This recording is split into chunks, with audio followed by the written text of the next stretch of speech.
पाकिस्तान कैसे ताकतवर बना।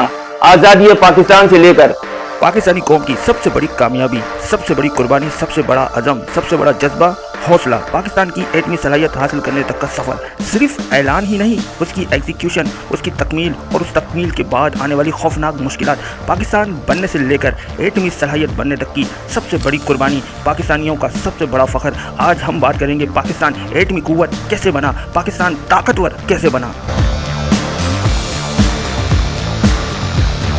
तारीख़ के सफ़हात पर कुछ कहानियाँ अल्फाज से ज़्यादा मायने रखती हैं। कुछ फ़ैसले ऐसे होते हैं जो पूरी कौम की तकदीर बदल देते हैं। 1971 पाकिस्तान की तारीख़ का वो सियाह बाब जब हमारी जोग्राफियाई वहदत को तोलख्त कर दिया गया। ये सिर्फ एक शिकस्त नहीं, एक ऐसा घाव था जिसने हमारी शनाख्त पर सवालिया निशान लगा दिया था। दुश्मन ने यह साबित कर दिया था कि रिवायती ताकत के बलबूते पर हमें कभी भी टुकड़ों में बांटा जा सकता है। ये वो लम्हा था जब सारे पाकिस्तानी ये सोच रहे थे, क्या हम महफूज हैं? क्या हम वाकई महफूज हैं? क्या हमारी आज़ादी, हमारा वजूद महज दुश्मन के रहम करम पर है? इस लम्हे मायूसी की गहरी तारीकी में एक नए अज़म की शमा रोशन हुई। एक तरफ भारत रकबे, आबादी, फौजी ताकत और आलमी असर रसूख में पाकिस्तान से कई गुना बढ़ा। पहले दिन से भारत ये समझता आया है कि पाकिस्तान एक तारीखी गलती है, एक आर्जी रियासत जिसे एक निवाले की तरह निगला जा सकता है। उनका अखंड भारत का ख्वाब हमेशा से ही पाकिस्तान के वजूद को मिटाने का जुनून लिए हुए था। 1971 की फतह ने भारत के तकब्बुर को आसमानों तक पहुँचा दिया था। उनके फौजी जर्नैल और सियासतदान खुलेआम पाकिस्तान को मज़ीद टुकड़े करने, उसकी फ़ौज को मुस्तकिल तौर पर कमज़ोर करने और उसे भारत के ज़ेर एक ताबेदार रियासत बनाने के ख्वाब देखते थे। और यही वो हालात थे कि जब एक शिकस्त खुर्दा और मायूस कौम को ख़तरनाक बनने के सफ़र पर चलना पड़ा। 18 मई 1974 को भारत ने मुस्कुराता बुद्ध के नाम से एटमी धमाका कर दिया। ये पाकिस्तान को दिया गया एक वाज़ेह पैगाम था, तन्हा रहो, हमारे रहमो करम पर जियो। इस धमाके ने आलमी मुनाफिकत को भी आया कर दिया। जब बड़ी बड़ी ताकतें खामोश तमाशाई बनी रही, पाकिस्तान एक पुरअमन और अमन पसंद कौम है। जौहरी ताकत बनना कभी हमारी ख्वाहिश नहीं थी, मगर हमारी बका के लिए अब ये नागुज़िर हो चुका था। हमें ज़बरदस्ती मजबूर किया गया हम अपनी बका के लिए एटमी सलाहियत हासिल करें। ये वो फैसला था जिसे एक पुरअमन कौम नहीं बनना चाहती थी। बिलाखिर हमें वो बनना पड़ा, सिर्फ अपने वजूद के तहफ़्फ़ुज़ के लिए। जुल्फ़िकार अली भुट्टो ने कहा था, हम घास खा लेंगे मगर एटम बम जरूर बनाएंगे। ये हमारी ज़रूरत है। ये महज बयान नहीं था, ये पाकिस्तान की मजबूरी थी जिसको दुनिया नहीं समझ पा रही थी। और पाकिस्तान ने तमाम आलमी दबाव होने के बावजूद भी इसको दुनिया की आंखों में आंखें डालकर मुकम्मल किया। ये ऐलान तो कर दिया गया था, पाकिस्तानियों के दिल की तर्जुमानी हो गई थी, मगर एटम बम बनाना इतना आसान नहीं था। एटम बम बनाना आज भी एक मुश्किल तरीन काम है। 70 की दिहाई में ये नामुमकिनात में से था। पाकिस्तान एक गरीब मुल्क आलमी पाबंदियों में जकड़ा हुआ, तो फिर ये मुआवजा कैसे हुआ? ये मुआवजा गुमनाम हीरोज़ की कुर्बानियों, आलमी साजिशों को नाकाम बनाने और अनथक जिद्दोजहद का समर था। डॉक्टर अब्दुल कदीर खान ने कहा था कि मैं कौम से वादा करता हूं कि हम आपको मायूस नहीं करेंगे, और उन्होंने अपना वादा पूरा किया। एक जफाकश बेटे की तरह मां की पुकार पर डॉक्टर अब्दुल कदीर खान सब कुछ छोड़कर पाकिस्तान आ चुके थे। हॉलैंड की यूरनिको लैब में डॉक्टर अब्दुल कदीर खान का क़याम एक अहम मोड़ साबित हुआ। वो एक ज़हीन साइंसदान थे जो यूरेनियम अफसुर्दगी के इंतहाई पेचीदा अमल को समझ चुके थे। उनका एक एक नोट, एक एक ड्राइंग पाकिस्तान के लिए बेश खजाना था। वो एक ऐसी चाबी थे जिससे जौहरी ताकत का दरवाज़ा खुल सकता था। डॉक्टर अब्दुल कदीर खान की क़यादत में एक ऐसा खुफिया नेटवर्क कायम किया गया जो किसी जेम्स बॉन्ड की फिल्म से कम न था, बल्कि उससे कई ज़्यादा हकीकी और सनसनीखेज़। ये नेटवर्क दुनिया भर से कमाल होशियारी, पुरअसरार अंदाज में एटमी प्रोग्राम के लिए ज़रूरी पुर्ज़े टेक्नोलॉजी इकट्ठी करता रहा। ये वो दौर था जब कई रोमानवी और सनसनीखेज़ कहानियाँ गर्दिश करती रहीं। कहा जाता है कि पाकिस्तान ने फ्रांस से यूरेनियम हासिल करने का एक खुफिया मुआहिदा किया था। जब आलमी दबाव पर यह मुआहिदा मनसूख किया गया, तो फिर बाज़ हल्कों पे ये बात भी की जाती है कि यूरेनियम की एक बड़ी खेप समंदरी रास्ते से खुफिया तौर पर पाकिस्तान लाई गई थी। कई कहानियों में ये भी बताया जाता है कि ये यूरेनियम आम कंटेनर्स में छुपाकर रात की तारीकियों में तूफ़ानी समंदरों को चीरते हुए पाकिस्तान पहुंचाया गया था। इन रास्तों में किन ममालिक ने पाकिस्तान की मदद की, कौन से खुफिया हाथ थे, ये आज भी एक राज है। मगर ये कहना गलत ना होगा कि पाकिस्तान ने बैनुल अक़वामी क़वानीन की आंखों में धूल झोंकने के लिए गैर रिवायती और खुफिया तरीके अपनाए। आलमी ताकतें खासकर अमेरिका और CIA पूरी कोशिश कर रही थी कि पाकिस्तान के इस प्रोग्राम को रोकें। वो जासूसी करते, धमकियां देते, पाकिस्तान पर सिफारती और इक्तिसादी पाबंदियां लगाते, मगर हर बार पाकिस्तानी साइंसदान और इंटेलिजेंस एजेंसियां उन्हें चकमा देने में कामयाब हो जाती। ये वो वक्त था जब पाकिस्तान की बका के लिए हर पाकिस्तानी का अज़म ही सबसे बड़ा हथियार बन चुका था। जब आलमी पाबंदियां बढ़ती गईं और पुर्जों की दरामद नामुमकिन हो गई तो पाकिस्तानी साइंसदानों ने अपनी बेमिसाल इंजीनियरिटी का मुजाहरा किया। उन्होंने गैर मुल्की मशीनरी की नकल तैयार की, मुकामी तौर पर ऐसे पुर्जे बनाए जो बैनुल-अक़वामी मयार के थे।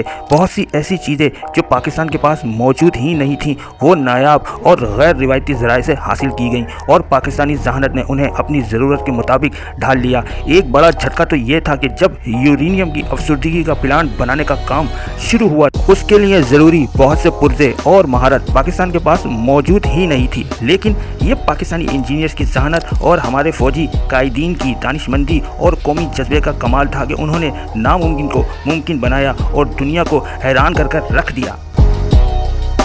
जिस वक्त पाकिस्तान आलमी तन्हाई का शिकार था उस वक्त पाकिस्तान के देरीना दोस्त चीन ने पाकिस्तान की इंतहाई मदद की। चट्टान की तरह चीन पाकिस्तान के साथ खड़ा रहा। न सिर्फ ये कि सिफारती लेवल पर चीन पाकिस्तान की हिमायत करता रहा बल्कि एटमी टेक्नोलॉजी की और मिसाइल प्रोग्राम में पाकिस्तान को इंतहाई खुफिया और ज़रूरी मालूमात फराहम करता रहा, यानी कि पाकिस्तान की मदद करता रहा। इसके अलावा कुछ अरब ममालिक के नाम भी इस लिस्ट में आते हैं, जैसे सऊदी अरब हो या लीबिया हो। ये पाकिस्तान की खामोशी से माली इमदाद करते रहे और उन्होंने पाकिस्तान पे ये भरोसा किया कि ये एटम बॉम्ब पाकिस्तान का ही नहीं पूरे इस्लाम का एटम बॉम्ब हो सकता है। मगर ये सारी मदद खुफिया तौर पर की गई ताकि पाकिस्तान को आलमी पाबंदियों से बचाया जा सके।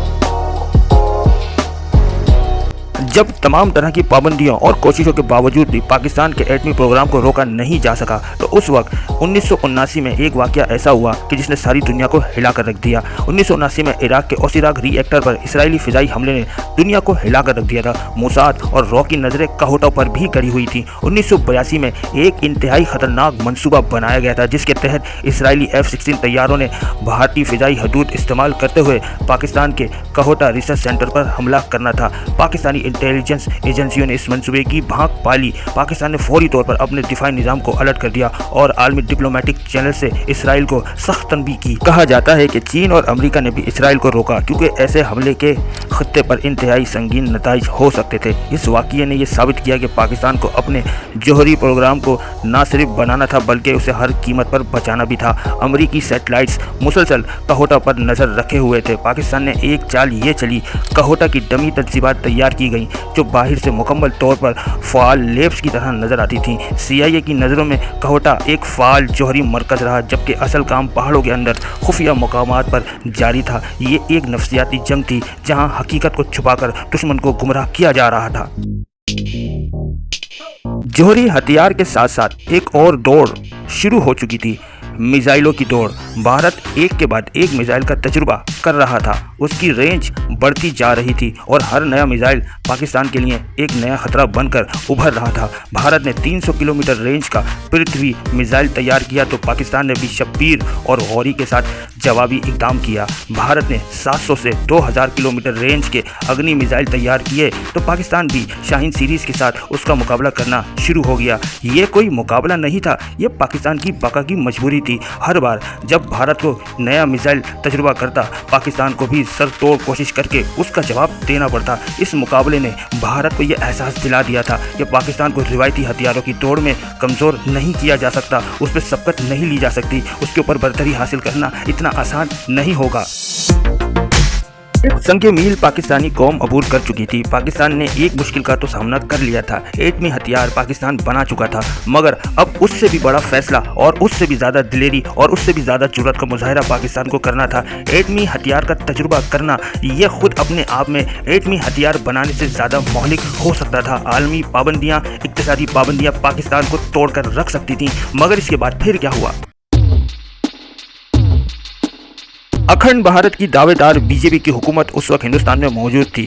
11 और 13 मई 1998 को भारत ने अपने जुनूनी अज़ाइम का मुजाहरा किया। राजस्थान के पोखरान में 5 जौहरी धमाके करके भारत ने पाकिस्तान को खुलेआम ललकारा। उस वक्त के भारतीय रहनुमाओं के बयानात तकब्बुर और गज़ब से भरे हुए थे।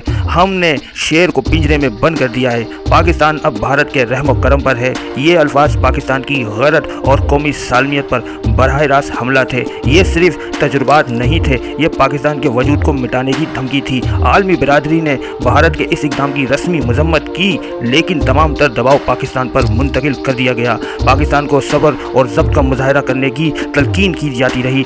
डोंट रिटेलिएट पाकिस्तान, ये वो पैगाम था जो वाशिंगटन, लंदन और दीगर आलमी दारुल हुकूमतों से पाकिस्तान को मौसूल हो रहा था। अमरीकी सदर बिल क्लिंटन ने खुद वज़ीर आज़म नवाज शरीफ को फ़ोन करके आखिरी लम्हात तक तजुर्बात से कुरेश का मुतालबा किया, साथ ही सख्त पाबंदियों की धमकी भी दी। वज़ीर आज़म नवाज शरीफ की क़यादत एक सख्त इम्तिहान से गुजर रही थी। एक तरफ आलमी पाबंदियों की तलवार, दूसरी तरफ कौम और फौज का दबाव जो भारत को जवाब देना चाहते थे। इस नाजुक मोड़ पर नवाज शरीफ ने यह फैसला कर लिया। सियासी जमात के अंदरूनी इख्तलाफात और आलमी दबाव के बावजूद तारीख का वो फैसला, वो कदम उठा ही लिया।